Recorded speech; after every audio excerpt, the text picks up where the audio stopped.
மையமா என்னாச்சு?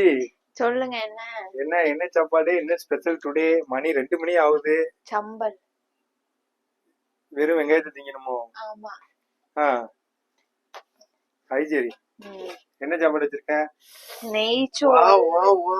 சிக்கனை பாரு, கலர்ஃபுல்லா அப்படியே ஒன்ன மாதிரியே இருக்க. அது என்னது? வேற என்ன வச்சிருக்க? ஃப்ரைட் ரைஸா? சரி. அதுக்கப்புறம் சிக்கன் குழம்பு. சிக்கன் குழம்பு. இதுல என்ன இருக்கு? வேற ஏதாவது ரைஸ் இருந்த மாதிரி இருந்தது. நெய்ச்சோறு. நெய்ச்சோறு. நெய்ச்சோறு, சிக்கன் 65, சிக்கன் குழம்பு. காலையில பிள்ளைகளுக்கு வந்து ஃப்ரைட் ரைஸ் கிடைச்சுன்னு ஃப்ரைட் ரைஸ் செஞ்சேன்னா அது கொஞ்சோண்டு இருக்கு டேஸ்டுக்கு உங்களுக்கு. ஓஹோ, அவங்க வந்து அப்ப எனக்கு எதுவும் செய்யல. நெய்ச்சோறு அப்ப யாருக்கு செஞ்சிருக்கான்? ஒண்ணும் இல்ல, காலையிலே நீ தோசை வெரைட்டிஸ் எல்லாம் தந்த, நான் சும்மா உன்னை நக்கல் பண்ணேன்.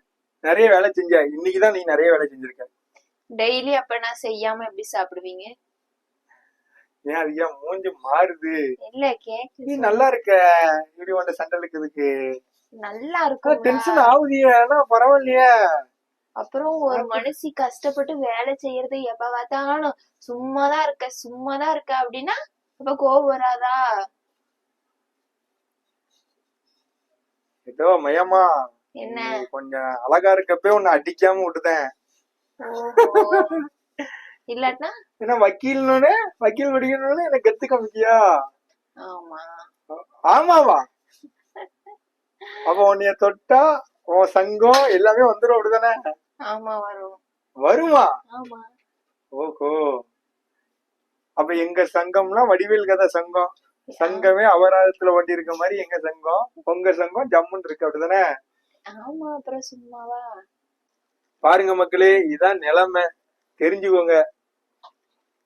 பொண்டாட்டி படிக்கணுமேனு சந்தோஷமா ஒரு புருஷன் நினைச்சு படிக்க வச்சு வேலை பார்த்து எல்லாம் செஞ்சு அவளுக்கு பீஸ கட்டி இது பண்ணா அவளை தொட்டா சங்கமே வருமா? பாத்துக்கோங்க.